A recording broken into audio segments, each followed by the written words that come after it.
जय हिंद साथियों, सभी का स्वागत है। आज हम लोग फिर से आपके साथ मिलकर पर्यावरण की सीरीज पढ़ने जा रहे हैं, जहां पर पर्यावरण ईवीएस के महत्वपूर्ण प्रश्न है पर्यावरण से चढ़ के, जो पूरी तरह से एनसीईआरटी पर आधारित है। हम लोग एक सीरीज पढ़ रहे हैं, उस सीरीज में ये काफी महत्वपूर्ण टॉपिक है और उस सीरीज का आज 116वां नंबर प्रश्न से आप सबके साथ मिलकर शुरू करने जा रहे हैं। आप भी कॉपी कलम लेकर बने रहेगा, कोशिश करिएगा इस वीडियो में सभी लोग सभी प्रश्नों का जवाब देने का, क्योंकि यह प्रश्न एनसीईआरटी और प्रीवियस ईयर पेपर के आधार पर बनाया गया है, जो आपकी आगामी परीक्षा के लिए काफी महत्वपूर्ण होगा। जी हाँ, सीबीटी मॉडल अगर पेपर अगर ऑनलाइन मोड हो या ऑफलाइन मोड हो, सभी परीक्षाओं को ध्यान में रखकर तैयार किया गया है। यहाँ पर पहला सवाल आपके बोर्ड आपके डिस्प्ले पर, कि जो टूटता हुआ तारा है, ध्यान से प्रश्नों को पढ़िएगा कि किसका उल्काब है। मैंने उल्काब जो पृथ्वी के वायुमंडल में प्रवेश करते ही आग पकड़ लेता है, एक समान गति से चलने वाला तारा है। एक चमकता पिंड जो वायुमंडल में एक समान गति से चलता है, एक तारा इसके एक सिर पर पूंछ होती है। अब बताइए इस प्रश्न का उत्तर क्या होगा। जितने भी साथी इस वीडियो को देख रहे हैं, ये वीडियो फेसबुक और यूट्यूब पर आप सभी के लिए निःशुल्क लाइव चल रहा है। सभी लोग फटाफट कमेंट सेक्शन में कमेंट करते रहें, जवाब देते रहें। जी हाँ, इस प्रश्न के अगर सही उत्तर की बात करें, यह प्रश्न आपका कल का आखिरी सवाल था। यहाँ पे क्या होगा, उल्काब जो पृथ्वी के वायुमंडल प्रवेश करते ही आग पकड़ लेता है, जिसे हम टूटता हुआ तारा कहते हैं। लोग कहते हैं इससे मन्नत मांग लीजिए, मन्नत पूरी होती है, जबकि यह एक खगोलीय घटना है। अर्थात इस सवाल का सही उत्तर जो होगा वो ए सही है। आप सभी को नमस्ते, जय हिंद। वीडियो को ज़्यादा से ज़्यादा लोगों तक शेयर करिएगा। अगला है, नींबू साधारण पानी में डूब जाता है लेकिन नमकीन पानी में तैरता रहता है। यह पूरी तरह से एनसीईआरटी का सवाल है। अगर आपने भी इस सवाल को पढ़ा होगा, एनसीईआरटी की सीरीज पढ़ी होगी, एनसीईआरटी की बुक पढ़ा होगा, एनसीईआरटी के नोट्स पढ़ा होगा, या प्रीवियस पेपर सीटेट का पढ़ा होगा, ऐसे प्रश्न आपको मिले होंगे। नींबू घनत्व नमकीन पानी से अधिक हो जाता है, नींबू का घनत्व नमकीन पानी में कम हो जाता है, नमकीन पानी का घनत्व साधारण पानी के घनत्व से अधिक होता है, साधारण पानी का घनत्व नमकीन पानी के घनत्व से अधिक होता है। सभी साथी जवाब देंगे, जितने भी साथी इस वीडियो को यहाँ पर देख रहे हैं। जी हाँ, यहाँ पर अगर इस प्रश्न की बात कर, जितने भी लोग इस वीडियो को देख रहे हैं, फटाफट कमेंट सेक्शन में जाएंगे और कमेंट करके जवाब देंगे। यहाँ पर इस प्रश्न का उत्तर है, नमकीन पानी का घनत्व, नमकीन पानी घनत्व साधारण पानी घनत्व से अधिक होता है, इसलिए नींबू जो है पानी में डूब जाता लेकिन नमकीन पानी में तैरता रहता था। इस सवाल का जो सही उत्तर है वो आपका सी है। इसी के साथ हम बढ़ते हैं एक और अगले सवाल की तरफ, एक नए प्रश्न की तरफ। रक्त की जांच द्वारा किसकी उपस्थिति में मलेरिया की पहचान होती है। यह भी एनसीईआरटी का सवाल है। ईवीएस एनसीईआरटी की जो ईवीएस है, ये उसी का सवाल है। मतलब ये पूरी सीरीज एनसीईआरटी की है और आप लोग प्रतिदिन समय से लाइव आया करिए। अपने सभी साथी मित्रों को बता के रखिएगा। लाल रक्त कोशिकाओं में मच्छर के अंडे, लाल रक्त कोशिकाओं में मलेरिया परजीवी प्लाज्मोडियम, रक्त में क्षतिग्रस्त यकृत कोशिकाएं, रक्त में मच्छर के लार्वे। सभी लोग फटाफट अंदाज में जवाब देंगे। सभी लोग का जवाब आना चाहिए, गलत या सही। यहाँ पर इस प्रश्न का जो सही जवाब होगा, लाल रक्त कोशिकाओं में मलेरिया परजीवी प्लाज्मोडियम, अर्थात बी वालों के जवाब पूरी तरह से सही है। अगर आपने भी इस प्रश्न का उत्तर भी बताया है तो आपके जवाब सही है। हम चलते हैं अगले सवाल की तरफ। निम्नलिखित में कौन सा चांद की सतह की विशेषता के बारे में सबसे अच्छा वर्णन करता है। हवा नहीं, गुरुत्व नहीं, समतल सतह, पानी नहीं, पर्याप्त हवा, ऊंचे पहाड़, पानी नहीं, गहरे गह्वर, ऊंचे पहाड़, हवा नहीं, गुरुत्व नहीं, पानी नहीं। तो 119 का जवाब सही लोग दीजिएगा, जितने भी साथी इस वीडियो को यहाँ पर देख रहे हैं। अगर हम सवाल की अगर हम बात करें तो चांद की सतह विशेषता के बारे में सबसे अच्छा वर्णन करता है। वहाँ पे पानी भी नहीं है, गहरे गड्ढे हैं, ऊंचे पहाड़ है, अर्थात इस प्रश्न का उत्तर क्या होगा, सी है। ठीक, यहाँ पे दिख रहा है गुरुत्व नहीं, समतल सतह, हवा नहीं या समतल सतह नहीं, ये भी गलत है। पर्याप्त हवा, पानी नहीं है, पर्याप्त हवा, ये गलत है। हवा नहीं, गुरुत्व नहीं, पानी नहीं है। ठीक है, तो यहाँ पर ये भी सही है। मतलब यहाँ पर सी और डी दोनों से, लेकिन सबसे सही उत्तर क्या होगा, यहाँ पर सी होगा। वहाँ पानी भी नहीं है, ठीक, और गहरे गह्वर भी हैं, ऊंचे पहाड़ भी, मैंने गहरे गड्ढे भी आपको देखने को मिल जाते हैं। ठीक, यहाँ पर ये भी डी भी सही है, ऐसा नहीं डी सी, यहाँ सी व डी दोनों सही है, दोनों सही। लेकिन सबसे ज़्यादा सही अगर पूछा है विशेषता के बारे में सबसे अच्छा वर्णन करता है, सबसे अच्छा वर्णन का मतलब है सी। अच्छा वर्णन का मतलब ये एनसीईआरटी की बुक में है, एनसीईआरटी की बुक में। अगर वैसे देखा जाए प्रश्न के हिसाब से तो इसका उत्तर सी और डी दोनों होगा, लेकिन हम लोग क्या करेंगे, इसके उत्तर सी की तरफ बढ़ेंगे। ठीक है, हम बढ़ते हैं आज के अगले सवाल की तरफ। स्क्रीनशॉट करते चलिए प्रश्नों का। इसकी पीडीएफ आपको टेलीग्राम पर मिल जाएगी। सभी साथी टेलीग्राम ज्वाइन करके रखेंगे। आपके सामने कक्षा 5 के विद्यार्थियों को घर्षण प्रकरण पढ़ाते समय शिक्षिका यह समझाने के लिए अनेक उदाहरण देते हैं कि घर्षण हमारे लिए कई तरीकों से उपयोगी है। उसके द्वारा दिए गए उदाहरणों में से कौन सा गलत है। सभी साथी जवाब देंगे, जितने भी लोग इस वीडियो को यहाँ पर देख रहे हैं। फटाफट कमेंट करिएगा, सभी लोग फटाफट अंदाज में कमेंट करते रहिए।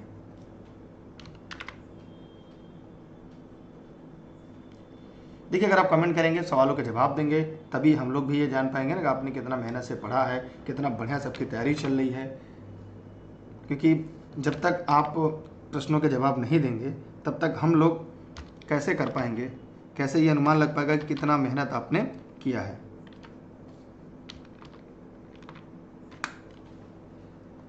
चलते हैं हम अगले प्रश्न से, लेकिन उसके पहले ये जान लेते हैं कि इसकी जो व्याख्या है वो क्या होगी, इस प्रश्न के उत्तर क्या होंगे। यहाँ पर हम लोग ध्यान से अगर देखें तो हम और आप ये पाते हैं कि पेन की नोक, टिप और पेपर के बीच होने वाले घर्षण के कारण हम लिख पाते हैं। हमारे जूतों और जमीन के बीच वाले घर्षण के कारण हम चल पाते हैं। ऊर्ध्वाधर रूप से ऊपर फेंकी गई वस्तु घर्षण के कारण हमेशा हमारे पास ही वापस आ जाती है। ब्रेक लगाने पर वाहन रुकना। इस प्रश्न का जवाब क्या होगा? ध्यान से सभी लोग बताइए कौन सा उत्तर इसमें गलत होगा। यहाँ पे पूछा निम्नलिखित में से क्या गलत होगा। ध्यान देखिएगा, पेन की नोक और पेपर के बीच होने वाले घर्षण कारण हम लिख पाते, ये सही है। हमारे जूतों और जमीन के बीच होने वाले घर्षण कारण हम चल पाते, ये भी सही है। ऊर्ध्वाधर रूप से फेंकी गई वस्तु घर्षण नहीं होगा, ये गुरुत्वाकर्षण होगा, अर्थात ये गलत है। ब्रेक लगने पर वाहन रुकना, ये सही, मतलब यहाँ पर सी गलत है और जो गलत है वही आपका सही, क्योंकि पूछा है निम्नलिखित में से कौन सा गलत कथन है। आप लोग टेलीग्राम पर जुड़िएगा, लिंक आपको डिस्क्रिप्शन में मिल जाएगी और आपको यहाँ पर भी लिंक देखने को मिल रही होगी। आप लोग यहाँ पे फटाफट बताइए। ठीक, हम अगले सवाल की तरफ बढ़ते हैं, स्क्रीनशॉट सब लोग कर लीजिएगा। अगला है, पानी के साथ प्रयोग करते हुए ज्योति यह देखती है कि स्टील की खाली कटोरी पानी पर तैरती है लेकिन लोहे की एक छोटी सी कील डूब जाती है। इससे तथ्य द्वारा व्याख्यात किया जा सकता है। 121 का जवाब सभी साथी देंगे जितने भी लोग इस वीडियो को यहाँ पे देख रहे हैं। सभी लोग फटाफट कमेंट करके बताएं, सभी लोग फटाफट कमेंट करके बताएं। ठीक, सभी साथी बताएंगे। यहां पर हम ध्यान देते हैं, लौह पानी की तुलना में हल्का और स्टील पानी की तुलना में भारी है। स्टील की कटोरी पर लगने वाला बल उसके भार की तुलना में ज्यादा है, जबकि लोहे की कील पर लगने वाला बल उसके भार की तुलना में कम है। लोहे की कील पर लगने वाला बल उसके भार की तुलना में ज्यादा है, जबकि स्टील पर कटोरी पर लगने वाला बल उसके भार की तुलना में कम है। लोहे पानी तुलना भारी, स्टील पानी तुलना, ये ए और डी तो पूरी तरह से गलत है। बी और सी में आपको जवाब देना है कि क्या इसका उत्तर सही होगा। तो जी हाँ, एकदम आपने सही बताया। इस सवाल का उत्तर बी, अर्थात अगर आपने भी इस सवाल का उत्तर बी बताया है तो आपके जवाब पूरी तरह से सही है। ठीक है, बी वालों के जवाब यहाँ पर पूरी तरह से सही है। इसके अलावा अगर आपका कोई सवाल पूछेगा, वरना बाद में कमेंट करिएगा, हम कमेंट सेशन में आपका जवाब दे लेंगे। इस टॉपिक के इतर अगर कोई प्रश्न है तो। अभिषेक जी जो पहले आ रहे हैं, पहले उस परीक्षा की तैयारी करिए। अगला सवाल आपके सामने है, रेत और नमक के मिश्रण, रेत और नमक के मिश्रण को पृथक करने के लिए प्रक्रियाओं के निम्नलिखित 4 क्रमों से किसका उपयोग किया जाना चाहिए? निस्यंदन, निस्तारण, वाष्पन, अवसादन। वाष्पन, अवसादन, निस्तारण, निस्यंदन, निस्तारण, अवसादन, वाष्पन, निस्यंदन, अवसादन, निस्तारण, निस्यंदन और वाष्पन। बताइए सभी लोग फटाफट कमेंट करके। यहां पर इस प्रश्न का उत्तर ए होगा, निस्यंदन, निस्तारण, वाष्पन और अवसादन। इस प्रश्न का सही जवाब है। इसी के साथ हम बढ़ते हैं अगले सवाल की तरफ, अगले प्रश्न की तरफ जो आपके सामने है। सामाजिक विज्ञान के संदर्भ में पर्यावरण अध्ययन पढ़ाने का निम्नलिखित में से कौन सा उद्देश्य नहीं है? 3 है, एक नहीं है, वही बताना है। इसे बच्चों की मुख्य शब्दावली सही परिभाषा याद करने के योग्य बनाना चाहिए। ठीक, इससे ये तो गलत हो गया क्योंकि शब्दावली परिभाषा याद नहीं कराना है। इसे विद्यार्थी छात्र विद्वान विचार और अभ्यासों पर प्रश्न करने के योग्य बनाना, ये सही है। इसे बच्चों के समाज के जिम्मेदार सदस्य के रूप में बढ़ने के योग्य बनाना चाहिए, ये भी सही है। इसे बच्चों की संस्कृति अभ्यासों में विविधता का सम्मान करने योग्य बनाना, ये भी सही है। इसमें गलत पूछा है तो ये जो गलत है वही आपका सही, अर्थात विकल्प का चयन आपको ए के रूप में करना है। अगर आपने भी इस प्रश्न का उत्तर ए बताया है, क्योंकि पूछा निम्नलिखित में से कौन सा गलत है, तो गलत कथन यहाँ पर ए है, बाकी 3 कथन यहाँ पे सही है। हम गलत कथन का आपके साथ मिलकर चयन करते हैं। अगले सवाल की तरफ हम बढ़ते हैं। अगला है आपके सामने, एस्किमो अपने घर इग्लू का निर्माण, एस्किमो अपने घर इग्लू का निर्माण बर्फ से करते, इसका क्या कारण है? बर्फ की दीवारों के बीच मौजूद हवा अंदर की गर्मी को बाहर जाने से रोकती है। बर्फ मुफ्त में मिलती है, अन्य सामग्री की कीमत अधिक होगी। ध्रुवीय क्षेत्रों में केवल बर्फ ही उपलब्ध है। बर्फ ठंडी हवा और पानी को अंदर नहीं आने देती। 124 नंबर सवाल का सभी लोग जवाब देंगे। सभी लोग जिसमें रहते हैं उसे इग्लू कहते हैं। इस तरह से बना हुआ घर होता है बर्फ का, ऐसे ही होता है बर्फ का घर। ठीक है, उसमें एक जनजाति रहती है जिसे एस्किमो के नाम से हम जानते हैं। कनाडा हुआ, साइबेरियन क्षेत्रों में ये हो। तो यहाँ पर क्या होगा, वर्ग की दीवारों के बीच मौजूद हवा अंदर गर्मी को बाहर जाने से रोकती है, इसीलिए उनकी मजबूरी भी है और वहाँ पे साइंटिफिक रीजन भी, जो वैज्ञानिक कारण है वो यही है। अब यहाँ पे अगर कोई मन में सवाल है, कोई प्रश्न है, तो आप कमेंट सेक्शन में जाइए और कमेंट करके पूछ लीजिएगा। हम अगले सवाल की तरफ बढ़ते हैं। अगला सवाल है, पृथ्वी गोल है, सही है। वास्तव में पृथ्वी पर ऊपर नीचे कुछ नहीं होता, केवल सापेक्ष होता है। हम भारत के लोग सापेक्ष उल्टे हो सकते हैं। ऐसा प्रश्न हमने आपको करा दिया है। ये एनसीईआरटी का प्रश्न है, ये आपका प्रीवियस ईयर पेपर का पूछा प्रश्न है। तो अगर आपने इस टॉपिक को यहाँ तक समझ लिया तो मैं उम्मीद करता हूँ ढेर सारे कॉन्सेप्ट आपके क्लियर हो जाएंगे। दुनिया का 8वां सबसे बड़ा देश कौन सा है, वो भी कमेंट सेक्शन में आप कमेंट करके जवाब दीजिएगा, जितने भी लोग इस वीडियो को पढ़ रहे हैं और हमारे साथ देख रहे हैं। यहाँ पर क्या होगा, अर्जेंटीना। मतलब अगर आपने भी इस प्रश्न का उत्तर डी बताया है, आपका जवाब पूरी तरह से सही है, अर्जेंटीना। हम बढ़ते हैं एक और अगले प्रश्न की तरफ, एक और अगले सवाल की तरफ। पर्यावरण अध्ययन की अंतः विषय प्रकृति पर्यावरणीय मुद्दों को द्वारा संबोधित करती है। विज्ञान और सामाजिक विज्ञान की विषय वस्तु और पद्धति के प्रयोग, सामाजिक विज्ञान और पर्यावरण शिक्षा की विषय वस्तु पद्धति के प्रयोग, विज्ञान की विषय वस्तु और पद्धति के प्रयोग, विज्ञान, सामाजिक विज्ञान और पर्यावरण शिक्षा की विषय वस्तु और पद्धति के प्रयोग।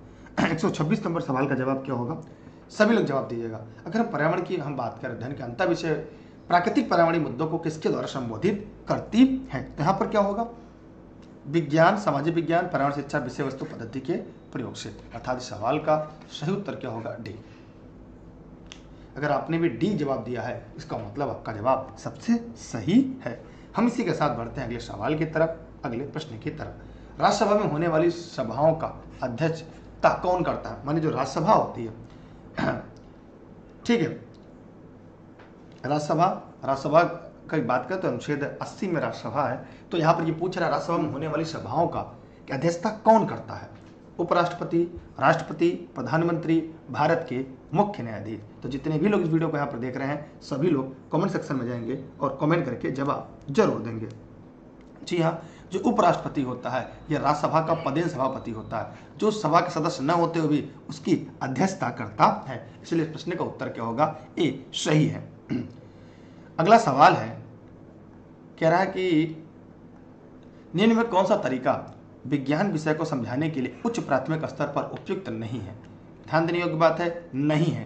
3 है और एक नहीं है, और यहाँ पर आपको नहीं है का विकल्प चयन करना है। सभी लोग जवाब देंगे। व्यक्तित्व पर ध्यान देना, कक्षा में समांगी समूह बनाकर सभी विद्यार्थियों के लिए क्रियाकलाप आयोजित कराकर, परंतु विशेष आवश्यकता वाले विद्यार्थियों पर ध्यान केंद्रित करते हुए, कक्षा में किसी योग्य विद्यार्थी को जिम्मेदारी सौंपते हुए। क्या इसमें से गलत है। 128 बहुत आसान सवाल है और जितने भी लोग इस वीडियो को यहाँ पर पढ़ रहे हैं, देख रहे हैं, वे सभी इस प्रश्न का जवाब आसानी से दे सकते हैं। तो सभी साथी कमेंट करें और ई लर्निंग विद दुर्गेश का ऐप प्ले स्टोर से डाउनलोड कर लेंगे। वहाँ पे एनसीईआरटी नोट्स की मिल जाएगी हिंदी और अंग्रेजी मीडियम में, साथ ही साथ संपूर्ण CTET, UP TET, super TET, KVS, DSB, REET, इन सभी की क्लासेज आपको लाइव वहाँ पर मिल जाएगी पढ़ने को। यहाँ पर इस प्रश्न का उत्तर होगा, किसी कक्षा में योग विद्यार्थियों की जिम्मेदारी सौंपते। जी ऐसा आपको नहीं करना है, इसलिए डी इसका सही है। डी यहाँ पर जो गलत है वही सही है। क्या बताइए, उच्च प्राथमिक स्तर पर जाएंगे तो वहाँ किसी योग्य विद्यार्थी को सौंप देंगे, बेटा तुम जाओ क्लास में पढ़ाओ, ऐसा तो नहीं होगा ना। इसका मतलब यही गलत है। बात समझिए, किसी बच्चे से कहेंगे आप पढ़ाने के लिए, उसके लिए आप नियुक्त हुए हैं ना, इसलिए इस बात को ध्यान देना है आप। हम बढ़ते हैं अगले सवाल की तरफ, अगले प्रश्न की तरफ। इसकी स्क्रीनशॉट अपने पास सुरक्षित रख लीजिएगा।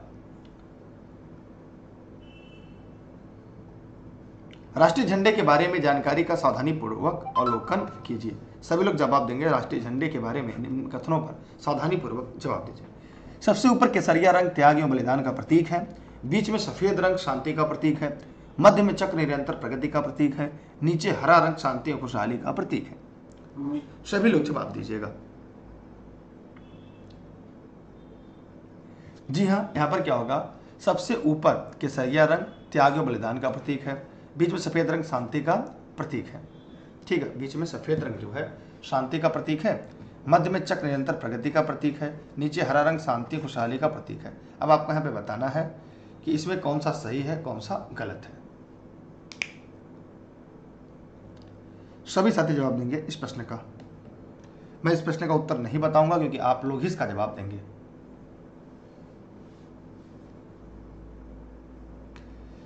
हरे झंडे के बारे में निम्नलिखित कथनों को सावधानीपूर्वक आपको क्या करना है, अवलोकन करना है।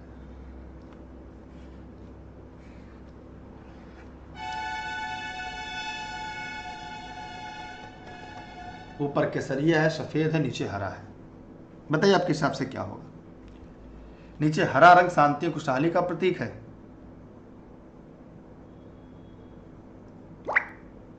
देखिए कोई कमेंट करके पूछ रहा है सीटेट के भाषा को लेकर, तो भैया अब चाहे प्राइमरी जूनियर में एक ही तरीका है, एक फर्स्ट हो एक सेकेंड है। इसमें जैसे मान ली हिंदी करके इसमें संस्कृत कर सकते हैं, आपके ऊपर है, चाहे जो करे, कोई दिक्कत नहीं होगा। वैसे यहाँ पे बताइए 129 का क्या होगा, बताइए पहले फटाफट कमेंट करके। सबसे ऊपर के सारी रंग त्याग और बलिदान प्रतीक, ये तो सही है। फिर कह रहा है यहाँ पर अगर हम ध्यान से देखें कि नीचे हरा रंग शांति खुशहाली का प्रतीक है। हरा रंग किसके लिए है? मध्य में चक्र प्रतीक, बीच सफेद शांति। यहाँ पर क्या है 1 3 सही है, 4 यहाँ पे गलत, अर्थात सवाल का उत्तर क्या होगा बी। तो ज्यादातर अभ्यर्थी इस प्रश्न का उत्तर क्या बता रहे हैं, बी बता रहे हैं। और जब सब लोग बी बता रहे हैं तो इसका मतलब इस सवाल का उत्तर क्या होगा, बी ही होगा। ठीक है, नीचे हरा रंग शांति खुशहाली की, देखिए शांति का प्रतीक सफेद है, तो यहाँ पर नीचे हरा रंग शांति खुशहाली का प्रतीक है, तो यहाँ पर ध्यान दीजिएगा।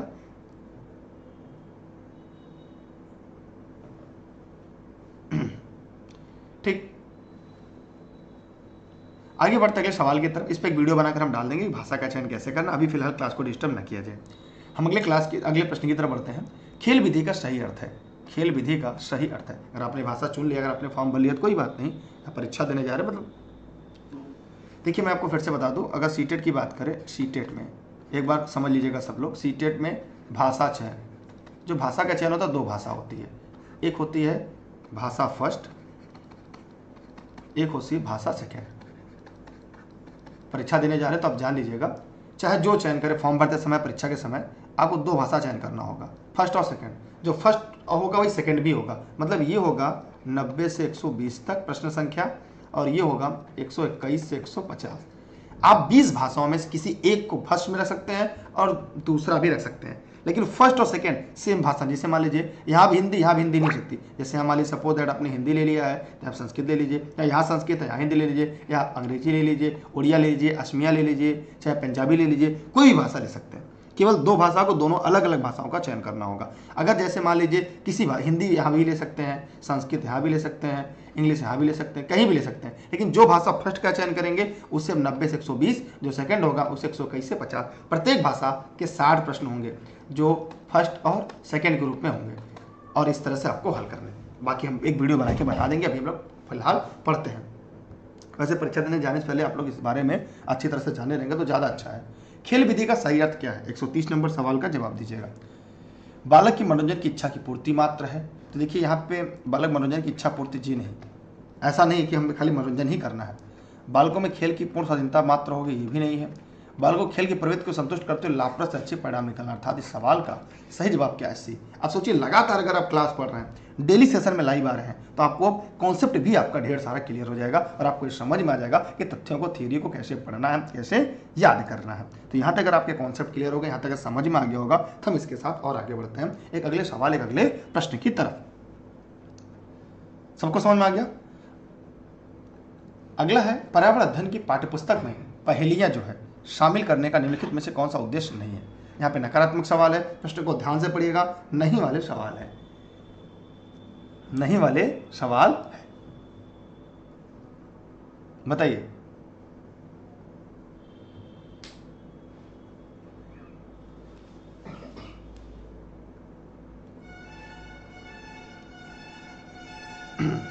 बच्चों के मस्तिष्क को भ्रमित करना, उन्हें भ्रम का आनंद उठाने देना, सृजनात्मक चिंतन की योग्यता और उत्सुकता का विकास करना, बच्चों में आलोचनात्मक चिंतन शक्ति विकसित करना, बच्चों में तर्क शक्ति का विकास करना। 138 का जवाब क्या होगा? सभी लोग कमेंट करके बताइएगा। देखिए बच्चों में तर्क शक्ति विकास करना, ये तो सही, ये पॉजिटिव है, सही है। बच्चों में आलोचनात्मक चिंतन की शक्ति विकसित करना, ये भी पॉजिटिव, ये भी सही है।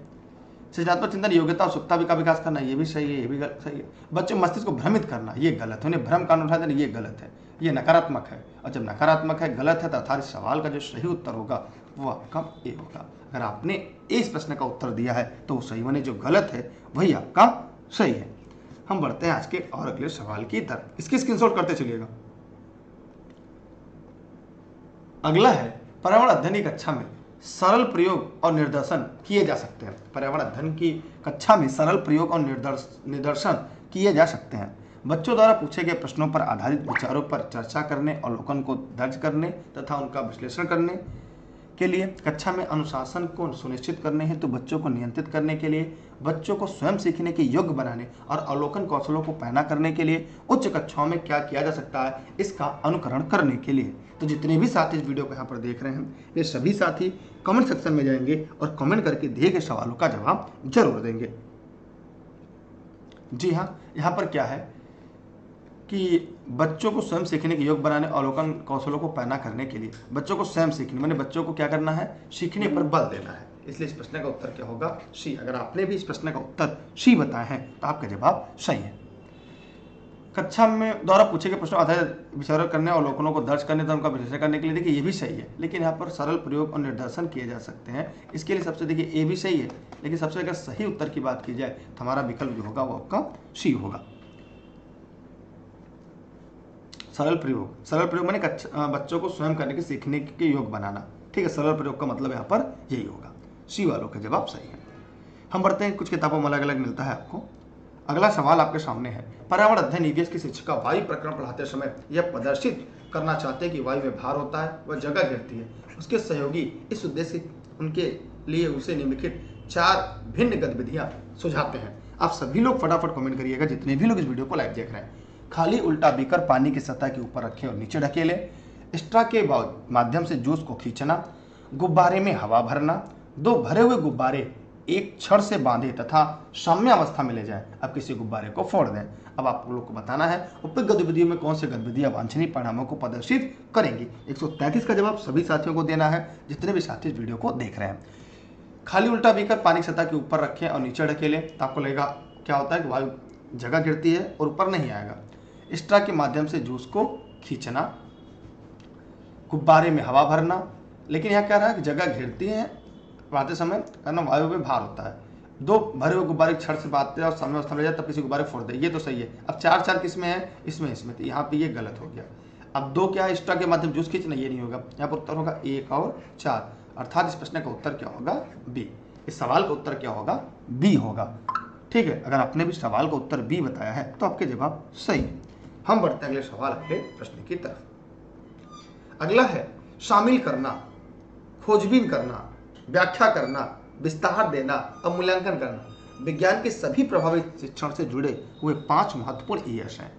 अंकुरण के लिए आवश्यक स्थितियां की संकल्पना से जुड़े व्यवहारिक अनुभवों को विद्यार्थियों को उपलब्ध कराते समय एक विज्ञान शिक्षक उनसे निम्नलिखित गतिविधियों करने के लिए कहते हैं। बीजों को रात भर पानी में रखें और उन्हें सूती गीले कपड़े में रखें। 2 दिन बाद बीजों का अवलोकन करें और आप आए परिवर्तनों को रिकॉर्ड करें। पुस्तक पढ़ें और दिए गए चित्र, कार्यपत्रक, वर्कशीट का काम करें। निम्नलिखित शिक्षकों द्वारा उपयुक्त गतिविधियों में से इन 5 यस में कौन सा शामिल नहीं होते, ध्यान दीजिएगा कौन सा नहीं होते। सभी को जवाब देना है, 3 होते हैं और 1 नहीं होते हैं, वही बताना है। शामिल करना, मूल्यांकन करना, व्याख्या और विस्तार देना, खोजबीन करना, मूल्यांकन, शामिल करना और खोजबीन करना। यहाँ पे क्या है, बीजों को रात भर पानी में रखें और सूती कपड़ों में रखें। 2 दिन बाद बीजों का अवलोकन करें, पाए रिकॉर्ड परिवर्तन को रिकॉर्ड करें, पुस्तक पढ़ें और दिए गए कार्यपत्रक पर काम करें। इसमें ईएस में कौन सा शामिल नहीं होते, यही बताना है। सभी लोग जवाब देना है इस प्रश्न का। शामिल करना, मूल्यांकन करना, खोजबीन करना, मूल्यांकन करना, शामिल करना, खोजबीन करना, लेकिन व्याख्या और विस्तार देना ना। तो यहाँ पर आप ध्यान से देखेंगे तो यहाँ पर क्या क्या चीजें लिखा है। शामिल करना है और मूल्यांकन करना है, मूल्यांकन करना है। व्याख्या और विस्तार है, व्याख्या करना, विस्तार देना भी है, ये भी सही है। खोजबीन करना, मूल्यांकन करना है, जी हाँ, खोजबीन करना और मूल्यांकन करना। शामिल करना, खोजबीन करना, शामिल करना और खोजबीन करना, ये भी है। लेकिन उपयुक्त गतिविधि में से 5 यस में कौन शामिल नहीं होते। शामिल करना, खोजबीन करना, देखिए बीज को रात भर पानी में रखें और सूती कपड़ों में रखें। 2 दिन बाद बीजों का अवलोकन करें, उन्हें पाए परिवर्तन को रिकॉर्ड करें। पुस्तक पढ़े, दिए गए कार्यपत्रक का काम करें। अब इसमें से 3 है और 2 नहीं है, तो बताइए क्या होगा। खोजबीन किया आपने, मूल्यांकन भी है, विस्तार भी है, व्याख्या भी है। ठीक है, लेकिन इसमें क्या है, शामिल करना और खोजबीन करना।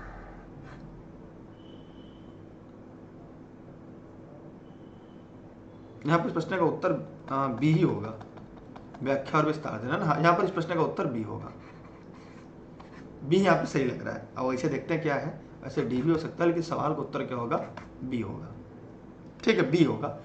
व्याख्या और विस्तार देना इसमें नहीं है। इन तीन में अगर हम देखें तो व्याख्या विस्तार देना नहीं, मतलब जो गलत है वही आपका सही है।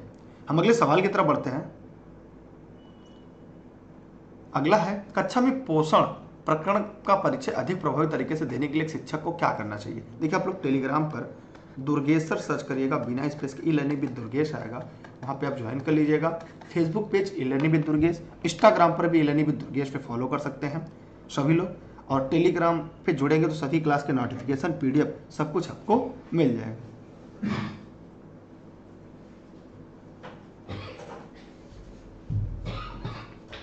बताइए सभी लोग फटाफट कमेंट करके, जितने भी लोग वीडियो को देख रहे हैं।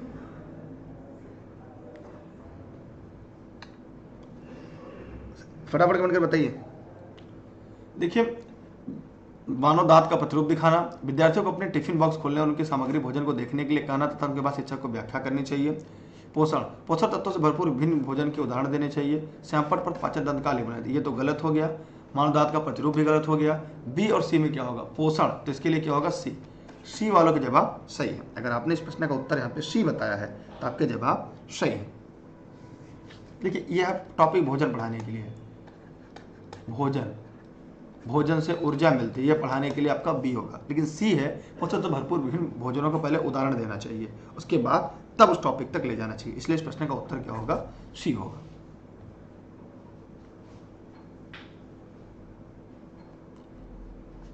अगला है कि प्रयोगशीलता खोजना, जांच पड़ताल और प्रश्न पूछना पर्यावरण अध्ययन के लिए सक्रिय अधिगम के अनिवार्य तत्वों को निर्माण करते हैं। एक शिक्षक खाना जो हम खाना चाहिए की संकल्पना के बारे में बताने के लिए निम्नलिखित गतिविधियों की व्यवस्था करता है। प्रकरण पर एक वीडियो दिखाता है, श्यामपट्ट पर उस प्रकार के सभी भोज्य पदार्थों का चित्र बनाता है, विभिन्न भोज्य पदार्थों के उदाहरण देता है, प्रत्येक के अनिवार्य तत्व बताता है, विद्यार्थियों से कहता है कि सभी संभावित स्रोतों से संबंधित जानकारी एकत्रित करें। और फिर 4 गतिविधियों में कौन सी विधि सक्रिय अधिगम से को संतुष्ट करती है। सभी साथी जवाब देंगे जितने भी लोग इस वीडियो को यहाँ पर देख रहे हैं। यहाँ पर इस प्रश्न का उत्तर क्या होगा, शिक्षार्थियों से कहता है कि सभी संभावित स्रोतों से संबंधित जानकारी एकत्रित करें, अर्थात सवाल का उत्तर डी होगा। हम बढ़ते हैं अगले सवाल की तरफ, अगले प्रश्न की तरफ। डी, कविता पर्यावरण अध्ययन की कक्षा में गरीबी, निरक्षरता और वर्ग असमानता जैसे सामाजिक मुद्दों पर बल देना चाहती है। निम्नलिखित में कौन सा अधिगम अनुभव उस उद्देश्य की प्राप्ति में अधिक प्रभावी होगा। शिक्षार्थियों को संबंधित मुद्दों पर स्लोगन लिखने के लिए कहना, संबंधित मुद्दों पर विशेष व्याख्यानों का आयोजन करना, शिक्षार्थियों को संबंधित सामाजिक मुद्दों पर चार्ट तैयार करने के लिए कहना, शिक्षार्थियों को संबंधित जानकारी एकत्रित करने और उनका विश्लेषण करने के लिए सामूहिक परियोजना लेने के लिए कहना। तो सभी लोग बताइए इस 137 नंबर सवाल का जवाब क्या होगा। जी हाँ, शिक्षार्थी संबंधित जानकारी एकत्रित करने, उनका विश्लेषण करने के लिए सामूहिक परियोजना लेने के लिए कहना, सामाजिक मुद्दों पर चार्ट तैयार करने के लिए कहना, मुद्दों विशेष व्याख्यानों की, ये गलत हो गया। स्लोगन लिखने के लिए ना, यहाँ पे सबसे सही उत्तर जो है विकल्प के हिसाब से वो आपका डी होगा। विकल्प के हिसाब से सवाल का उत्तर डी है। अगला है, लीलरी कक्षा 3 के शिक्षार्थियों को जानवर हमारे साथी प्रकरण से परिचित कराना चाहती है। प्रकरण को और अधिक रोचक तरीके से प्रस्तुत करने के लिए निम्नलिखित में से कौन सी युक्ति सर्वाधिक उपयुक्त होगी। शिक्षार्थियों को पाठ्यपुस्तक में जानवरों के लिए दिए गए चित्रों को देखने के लिए कहना, विभिन्न जानवरों के चित्रों को प्रदर्शित करने वाले चार्ट का प्रयोग करना, विभिन्न जानवरों के चित्र को श्यामपट्ट पर बनाना, जानवरों तथा उनकी उपयोगिता पर आधारित फिल्म प्रदर्शित करना। 139 का जवाब सभी साथी देंगे जितने भी लोग इस वीडियो को यहाँ पर देख रहे हैं। अच्छा, 138 छूट गया है, 139 बताइए। जानवरों तथा उनकी उपयोगिता पर आधारित फिल्म प्रदर्शित करना, इससे क्या होगा, रोचक तरीके से प्रस्तुति होगा। यहाँ पर डी इस प्रश्न का सही जवाब है। आइए हम लोग ध्यान से देखते हैं। पर्यावरण अध्ययन की पाठ्यपुस्तकों को विभिन्न प्रकरणों में एक खंड करके देखो या करके सीखो शामिल, इसका उद्देश्य क्या है। सभी लोग जवाब देंगे जितने भी लोग इस वीडियो को देख रहे हैं। घर में शिक्षार्थियों को व्यक्त रखना, प्रत्यक्ष हस्तपरक अनुभव उपलब्ध कराना, परीक्षा में निष्पादन को सुधारना, वैज्ञानिक शब्दावली की परीक्षाएं सिखाना, ये भी गलत हो गया। परीक्षा निष्पादन सुधारना ये भी गलत है। यहाँ पे हस्तपरक अनुभव उपलब्ध कराना, मतलब इस सवाल का जवाब क्या होगा? बी। ठीक है, बच्चा करके सीख सके। आप लोग वीडियो को शेयर करिए, वीडियो को लाइक नहीं किया तो लाइक करिए, चैनल पर नए हैं तो सब्सक्राइब करके बेल आइकन दबाइए। 140 नंबर, परीक्षण की वास्तविक रचना के पूर्व उसकी प्रारंभिक जांच कर लेनी चाहिए। इस प्रारंभिक जांच को कहते हैं परीक्षण की योजना बनाना, परीक्षण की तैयारी, पायलट स्टडी, अंतिम प्रारूप। तो सभी साथी जवाब देंगे, जितने भी लोग इस वीडियो को यहाँ पर देख रहे हैं फटाफट कमेंट बॉक्स में जाएंगे और कमेंट करके दिए गए सवाल का जवाब देंगे, क्योंकि अभी की बार एक सीट हमारा। जी हाँ, उसको कहते हैं पायलट स्टडी। परीक्षा की वास्तविक संरचना से पूर्व उसकी प्रारंभिक जांच कर लेनी चाहिए। प्रारंभिक जांच को कहते हैं पायलट स्टडी। ठीक है, अगला है आज का आखिरी सवाल था 140 नंबर। ठीक, अब हम लोग यहाँ पर आपके लिए आज का सवाल है क्वेश्चन ऑफ द डे। किसी क्रियाकलाप के लिए समूह बनाते हुए सामाजिक अध्ययन के शिक्षक को चाहिए, क्या चाहिए कमेंट करके बताइएगा। टेलीग्राम पर आप दुर्गेश सर सर्च करके ई लर्निंग विद दुर्गेश से जरूर जुड़े रहिएगा, और साथ ही साथ Facebook, Instagram, Twitter, YouTube e learning with Durgesh है। ऑनलाइन क्लास और नोट्स के संबंध अगर कोई जानकारी चाहिए, इन नंबर पर व्हाट्सएप करके आप सभी जानकारी ले सकते हैं। ये सभी क्लासेस जनपद जौनपुर से चलती है, घर बैठे सभी नोट्स प्राप्त कर सकते हैं। ई लर्निंग विद दुर्गेश के नोट्स, क्लास सब मिल जाएंगे। मेरी क्लास आपको निःशुल्क देशित में राष्ट्रित में हमेशा मिलती रहेगी। ई लर्निंग विद दुर्गेश का ऐप आप प्ले स्टोर से डाउनलोड कर सकते हैं, और फेसबुक पर आप ई लर्निंग विद दुर्गेश को फॉलो करिएगा, Instagram E learning with Durgesh को फॉलो करके रखिएगा सभी साथी। अब सभी का बहुत बहुत धन्यवाद, बेस्ट ऑफ लक, जय हिंद जय भारत। आज का सवाल 141 है, इसका जवाब आप कमेंट सेक्शन में कमेंट कर दीजिएगा। प्रतिदिन क्लास में टाइम से लाइव रहिएगा और अंत तक बने रहेगा, क्योंकि अभी की बार एक सीट हमारा। बहुत बहुत धन्यवाद आपका। चैनल पर नए हैं सब्सक्राइब करिएगा, बेल आइकन दबा के रखिएगा। बेस्ट ऑफ लक, जय हिंद जय भारत।